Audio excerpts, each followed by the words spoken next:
Hello नमस्कार दोस्तों, स्वागत है एक नई वीडियो में। और आज की इस वीडियो में हम लोग क्लास 9 का जीसीईआरटी बोर्ड वाले विद्यार्थियों के लिए क्लास 9 का साइंस बुक का क्वेश्चन आंसर चैप्टर 2 का लेकर आए हैं, जिसमें आपको इस वीडियो में आपको पार्ट से जो भी क्वेश्चन आंसर है उसका सॉल्यूशन इस वीडियो में आपको देखने को मिल जाएगा।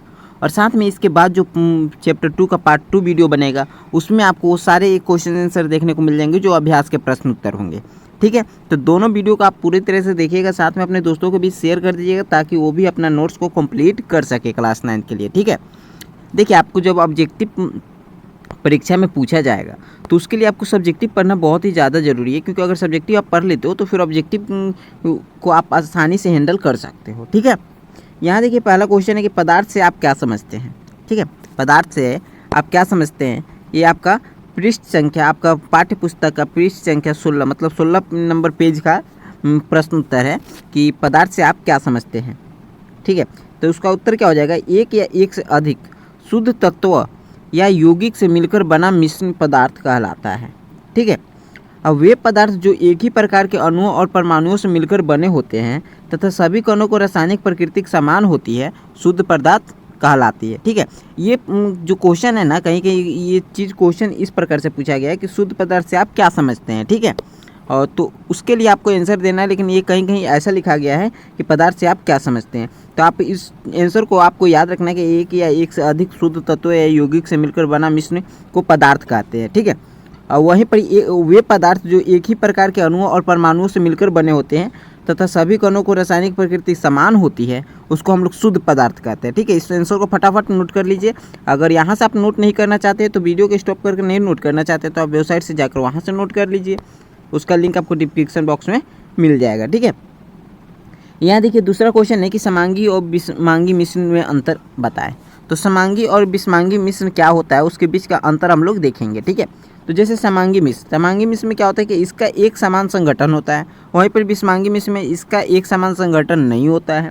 दूसरा हो जाएगा कि इसमें विभिन्न अवयवों के बीच कोई स्पष्ट पृथक्करण सीमाएं नहीं होती, तो इसमें विभिन्न अवयवों के बीच कोई स्पष्ट पृथक्करण सीमाएं होती है। ठीक है, जस्ट थोड़ा बहुत चेंजेस है और कुछ नहीं। इसमें हो जाएगा इसके अवयवों को आसानी से देखना संभव नहीं है, तो कणों के बीच रिक्त स्थान मध्यवर्तीय होता है इसमें। ठीक है, उदाहरण के लिए इसमें जल में चीनी, जल में नमक, अल्कोहल में जल, कार्बन डाइऑक्साइड, तो इसमें क्या हो जाएगा, उदाहरण के लिए इसमें हो जाएगा तेल तथा जल, चीनी में तथा नमक, बालू तथा नमक, ये सब इसमें हो जाएगा। ठीक है, अब जैसे देखिए समांगी मिश्र में हो जाएगा वो पूरी तरह से मिल जा रहा है। ठीक है, अब जल में चीनी को हम लोग घोल देंगे तो पूरी तरह से वो घुल जाएगा उसमें, वो फिर दिखेगा आपको कि हाँ चीनी कहाँ है जल कहाँ है। लेकिन अगर तेल तथा जल को अगर मिलाते हैं तो पता चलेगा कि हाँ यहाँ पर यहाँ पर तेल है। ठीक है, उसी प्रकार जल में अगर नमक घोल देंगे तो पूरी तरह से घुल जाएगा, लेकिन अगर चीनी में हम लोग नमक घोलेंगे, चीनी में अगर नमक डालकर मिला देते हैं तो उसमें पता चलेगा हाँ यहाँ नमक है यहाँ चीनी है। ठीक है, उसी प्रकार एल्कोहल में जल मिलाएंगे तो कोई फर्क नहीं पड़ने वाला कहाँ पर जल गया कहाँ एल्कोहल है। ठीक है, वहीं पर लेकिन बालू तथा रेत को एक साथ मिलाते हैं, बालू और नमक को एक साथ मिलाते हैं तो पता चल जाएगा हम लोग को। ठीक है, वही यहीं पर दूसरा एग्जाम्पल हो जाएगा, इसमें सल्फर हो जाएगा, इसमें आदि और कुछ हो सकता है। ठीक है, तो चलिए आगे बढ़ते हैं। और यहाँ देखिए उदाहरण के साथ, अब इसमें वही क्वेश्चन रह गया है कि उदाहरण के साथ समांगी और विषमांगी मिश्रणों को भी भेद कीजिए। ठीक है, तो इसके लिए आप इसी आंसर को याद किए हैं तो इसी को एक बार लिख दीजिए, आपका आंसर हो जाएगा। ठीक है, उसी को लिख देना है और कुछ नहीं करना है। ये वाला चीज़ को आप नोट कर लिए है ना, तो इसको भी फटाफट नोट कर लीजिए उसी की जगह पे। एक याद किए, दो ठो याद हो गया। ठीक है, आगे बढ़ते हैं। यहाँ देखिए दूसरा क्वेश्चन क्या है, दूसरा क्वेश्चन है यहाँ पर विलयन, निलंबन और क्लोराइड एक दूसरे से किस प्रकार भिन्न है। विलयन, निलंबन और क्लोराइड एक दूसरे से किस प्रकार से भिन्न है।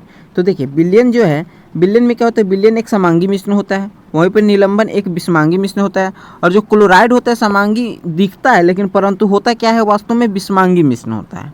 ठीक है, अब उसी प्रकार दूसरा इसका देख लीजिए कि विलयन में विलय कणों का आकार अत्यंत सूक्ष्म होता है, यह व्यास में 1 मीटर से भी कम होता है। वहीं पर निलंबन में क्या होता है कि निलंबन में विलय कणों का आकार पर्याप्त बड़ा होता है, यह व्यास में 100 nm से कम होता है। ठीक है, अब वहीं पर यहाँ पर क्या हो जाएगा, क्लोराइड में कणों का आकार वास्तविक विलयन से बड़ा परंतु निलंबन से छोटा होता है, वो व्यास में 11 nm और 100 nm के बीच होता है। ठीक है, इस सब चीज़ को फटाफट नोट कर लीजिए। अगर यहाँ से आप नहीं नोट करना चाहते तो वेबसाइट से जाकर नोट कर लीजिए। मैं 1 सेकंड के लिए रुक जाता हूँ, आप वीडियो को बंद कीजिए और नोट कीजिए। ठीक है, आगे बढ़ते हैं। यहाँ देखिए 3 नंबर क्वेश्चन, 3 नंबर में क्या है कि बिलियन के कणों को सूक्ष्मदर्शी से भी देखा जा सकता है और निलंबन के कणों को आसानी से देखा जा सकता है। अब क्लोराइड के कणों को सूक्ष्मदर्शी से भी नहीं देखा जा सकता है। ठीक है, इसके सूक्ष्मदर्शी से इसके कणों को देखा जा सकता है, लेकिन इसके कणों को तो आसानी से देखा जा सकता है। सूक्ष्मदर्शी का इस्तेमाल करने की कोई ज़रूरत नहीं है, लेकिन इसको देखा ही नहीं जा सकता, इसको सूक्ष्मदर्शी से भी नहीं दिखेगा ये। ठीक है, उसी प्रकार 4 नंबर देखिए कि 4 नंबर में क्या हो जाएगा, बिलियन के कण फिल्टर पेपर से निकल जाते हैं, इसलिए बिलियन को फिल्टर द्वारा पृथक नहीं किया जा सकता है। निलंबन के कण फिल्टर पेपर से नहीं निकल पाते, इसलिए निलंबन के फिल्टरन द्वारा पृथक किया जा सकता है। और क्लोराइड के कण फिल्टर पेपर से निकल सकते हैं, इसलिए फिल्टर के द्वारा क्लोराइड को पृथक नहीं किया जा सकता है। ठीक है, इस चीज़ को फटाफट आप नोट कर लीजिए। यहाँ से नोट करना चाहते हैं नोट कर लीजिए, वेबसाइट से जाकर नोट करना चाहते हैं नोट कर लीजिए, फटाफट स्क्रीनशॉट ले लीजिए।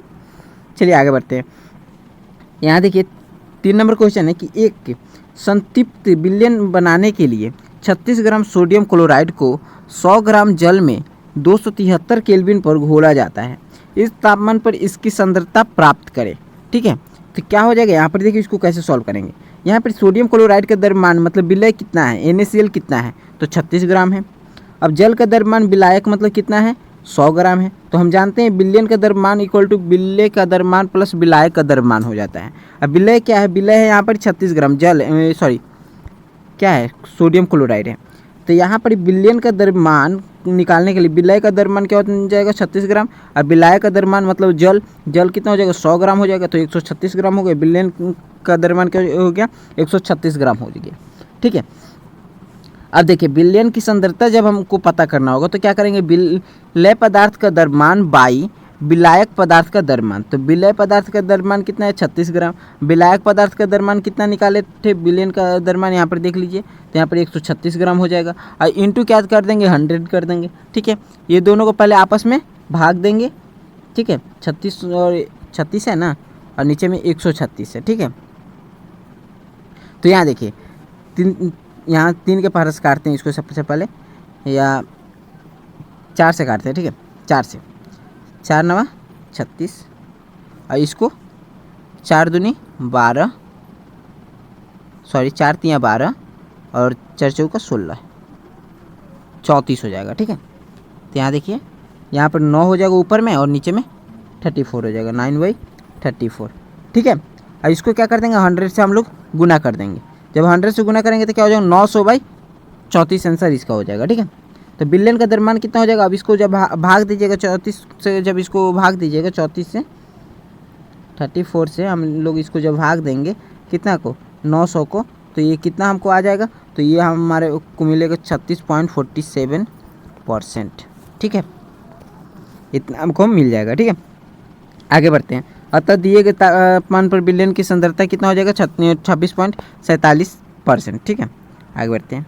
यहाँ देखिए आप पृष्ठ संख्या आप 26 देखिए, पेज नंबर 26 का क्वेश्चन आंसर देखिए कि पेट्रोल और मिट्टी का तेल जो कि आपस में घुलनशील है कि मिश्रणों को आप कैसे पृथक करेंगे। पेट्रोल तथा मिट्टी के तेल के क्वथनांक में 25 डिग्री सेल्सियस से अधिक का अंतराल है। ठीक है, तो यहाँ पर क्या करेंगे कि जब दो घुलनशील मतलब मिक्सेबल द्रव को क्वथनांक में अंतर 25 डिग्री सेल्सियस या इससे अधिक हो, तब इसके मिश्रण को आसवन विधि द्वारा पृथक किया जा सकता है। ठीक है, ये आंसर आपका हो जाएगा। इसको फटाफट नोट कर लीजिए और यहाँ इसको आपको नोट्स में अपना लिखना है। आगे बढ़ते हैं। 2 नंबर क्वेश्चन है कि पृथक करने की समान विधियों के नाम दे।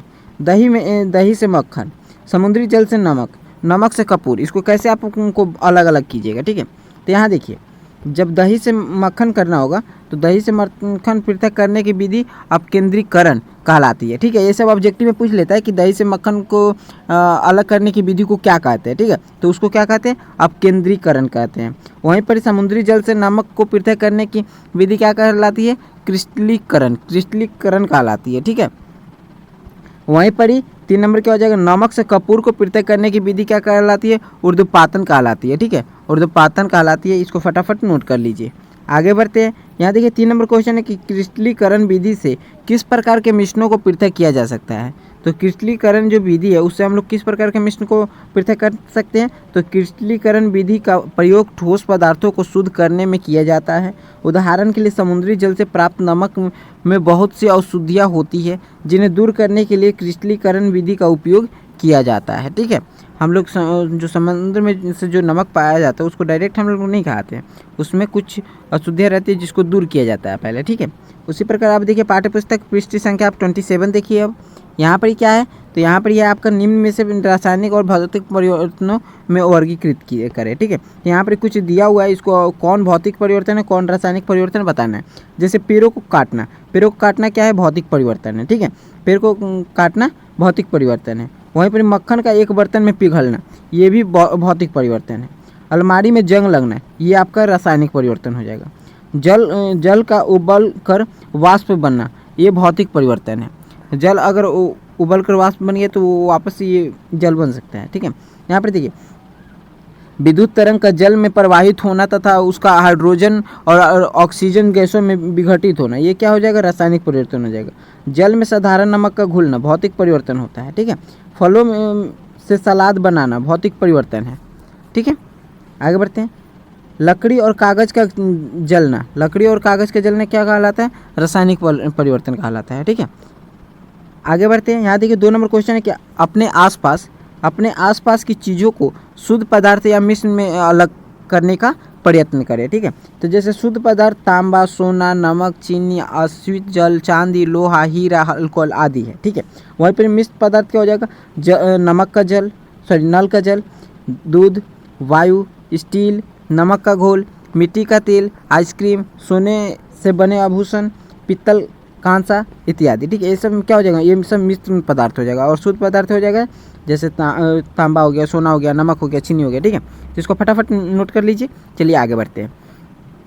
अब देखिए यहीं पर हम लोग रहने देते हैं क्योंकि ये इसमें हम लोग बोले थे कि इसमें केवल पाठ्य पुस्तक के जो भी क्वेश्चन आंसर रहेंगे उसको करेंगे और अगले वीडियो में हम लोग अभ्यास के प्रश्न उत्तर कर लेंगे। ठीक है, तो अगर ये वीडियो अगर आपको अच्छी लगे तो इस वीडियो को लाइक कर दीजिएगा, चैनल पर नए हो तो सब्सक्राइब कर लीजिएगा, साथ में अपने दोस्तों को शेयर कर दीजिएगा वीडियो ताकि वो भी नोट्स को कंप्लीट कर सके। ठीक है, मिलते हैं नेक्स्ट वीडियो में, तब तक के लिए आप अपना पढ़ाई करते रहिए।